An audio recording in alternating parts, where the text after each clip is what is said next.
What happens when a musical rivalry crosses the line from lyrical warfare to real-world violence? Today on The Real Crime Diary, we're diving into a shocking case that has rocked the hip-hop community to its core. A Grammy Award-winning rapper, a deadly vendetta, and an alleged murder plot that turned a busy Los Angeles street into a crime scene.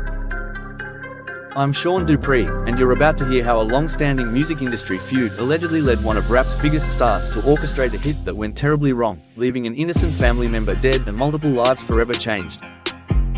The story of how Lil Durk's alleged thirst for revenge may have cost him everything. The story begins on October 24th, when federal agents arrested 32-year-old Durk Banks, better known as Lil Durk, near Miami International Airport. The Grammy-winning Chicago rapper wasn't preparing for his next performance or heading to a recording session. Instead, he was allegedly attempting to flee the country as federal authorities closed in. The charges against Banks are severe: conspiracy to use interstate facilities to commit murder for hire resulting in death. But to understand how we got here, we need to go back to November 6, 2020, when the seeds of this violent vendetta were allegedly planted. On that fateful night, Davon Bennett, known to fans as King Von, was gunned down outside an Atlanta nightclub.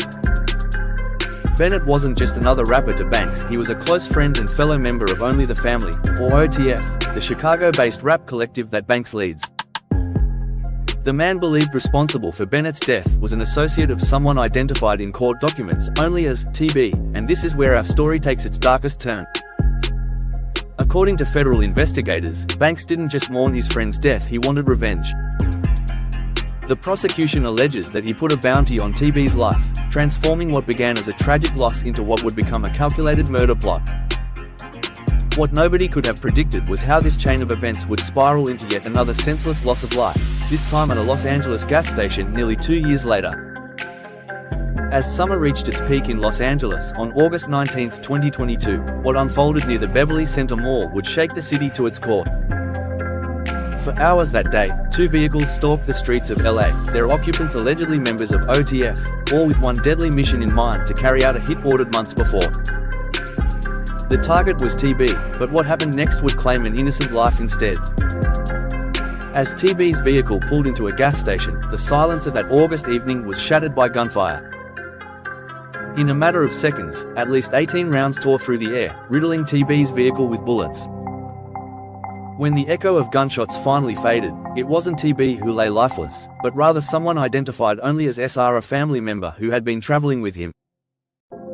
The execution was cold and calculated. The shooters, wearing ski masks purchased earlier that day using Banks' credit card, had coordinated their attack with military precision.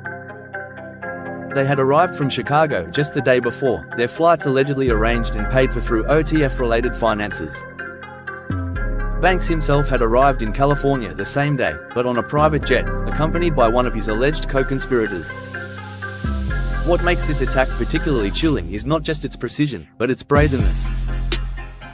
This wasn't some dark alley ambush, this was a busy gas station near one of LA's most popular shopping destinations. The shooters showed complete disregard for innocent bystanders who could have easily been caught in the crossfire. In their determination to execute their mission, they transformed a routine evening at a gas station into a scene of horrific violence, forever changing the lives of SR's family and sending shockwaves through the community. What started as scattered pieces of evidence would soon come together like a complex puzzle, revealing an intricate web of coordination that spanned multiple states. The investigation, led by LAPD's Operation West Bureau homicide detectives alongside the FBI, would prove to be one of the most meticulous in recent memory. Investigators began by following the money. Bank records revealed a pattern of suspicious transactions, all carefully timed around the day of the shooting. The purchase of one-way flights from Chicago to California raised immediate red flags. But it wasn't just the flights themselves, it was the explicit instruction from Banks: don't book no flights under no names involved with me. The paper trail grew stronger when detectives uncovered a credit card transaction in Banks' name, used to purchase ski masks and secure hotel accommodations for the alleged hitmen. These seemingly mundane purchases would become crucial pieces of evidence, painting a picture of premeditation and careful planning. Flight records provided another vital link. The investigation revealed that while 5 individuals flew commercial from Chicago to California, Banks and his associate Kevin London Grant arrived separately on a private jet. This strategic separation would later be interpreted by investigators as an attempt to distance Banks from the other participants. The breakthrough came through the relentless coordination between multiple law enforcement agencies. As LAPD detectives pieced together surveillance footage and forensic evidence from the crime scene, FBI agents traced the intricate network of communications and financial transactions that preceded the shooting. Hundreds of hours of surveillance footage, numerous search warrants, and state-of-the-art forensic technology all played crucial roles in building the case. What emerged was a detailed timeline of events, showing how multiple individuals moved in concert across state lines, all allegedly following a plan orchestrated by Banks. Each piece of evidence, when viewed alone, might have seemed insignificant. But together, they created a compelling narrative of a murder-for-hire plot that would eventually lead to multiple arrests and serious federal charges. The operation to apprehend the suspects unfolded in a dramatic series of coordinated moves across multiple states. On that fateful Thursday morning, federal and local law enforcement descended upon the Chicago area in a synchronized effort. Their primary targets were Kevin London Grant, known on the streets as Cuz, or Vonnie, and 4 other suspects believed to be integral players in the murder-for-hire plot. But the most stunning development was yet to come. As law enforcement executed search warrants across Chicago, FBI agents received an alarming notification. Durk Banks had booked not 1, not 2, but 3 separate international flights, all scheduled to depart that very Thursday. It was a desperate attempt that wouldn't go unnoticed. The first flight would have taken Banks from Miami to Dubai, routing through Doha, Qatar.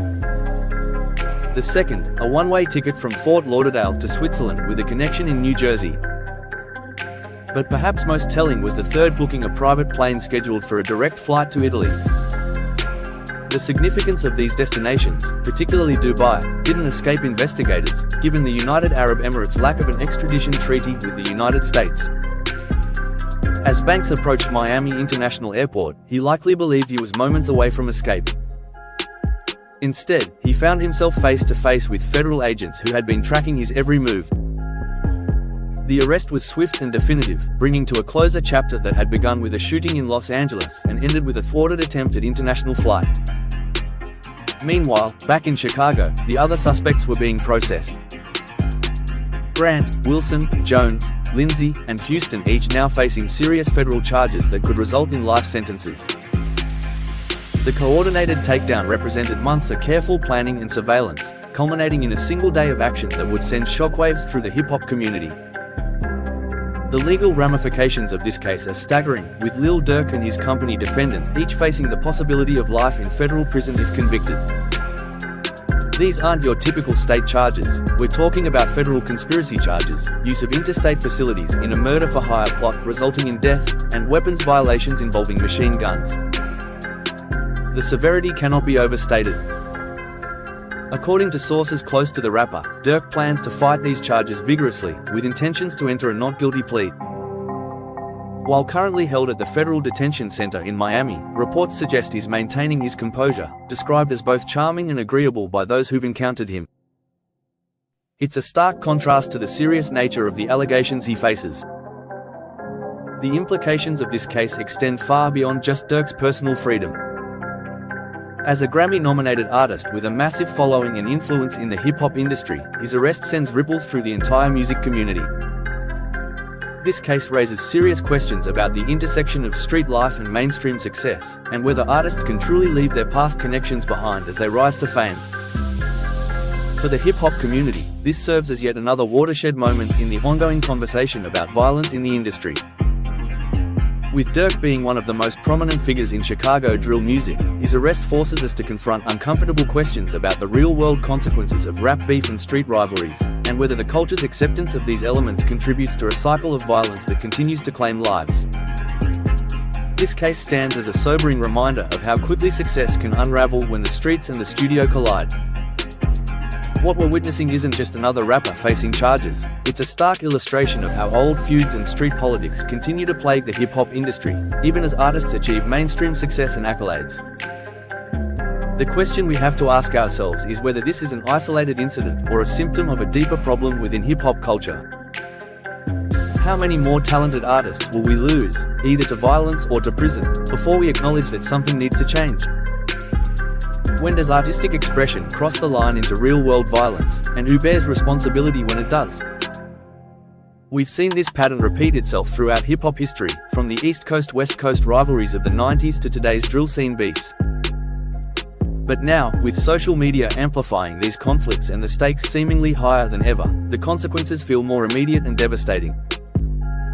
Are we reaching a turning point where the culture needs to seriously reflect on its relationship with violence?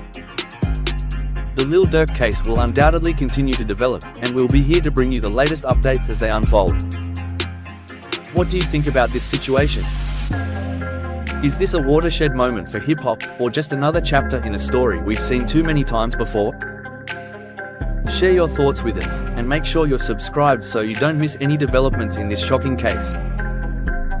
For The Real Crime Diary, I'm Sean Dupree, and I'll see you tomorrow with another daily dose of crime.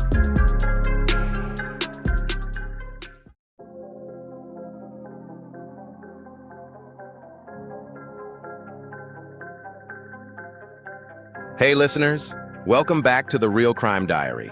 I'm your host, Sean Dupree. If you tuned in last time, we had a deep dive into the disturbing history of power abuse across different eras, looking at the connection between dominance, control, and how it plays out even today. We touched on scandals from the past and compared them with some modern-day examples, showing how these patterns of abuse, unfortunately, persist. One of the most insightful tools we've explored to understand this is my book, Power, Pleasure, and Pain, a study of abuse through time. It's not just a historical account, but an interdisciplinary approach to understanding why this keeps happening.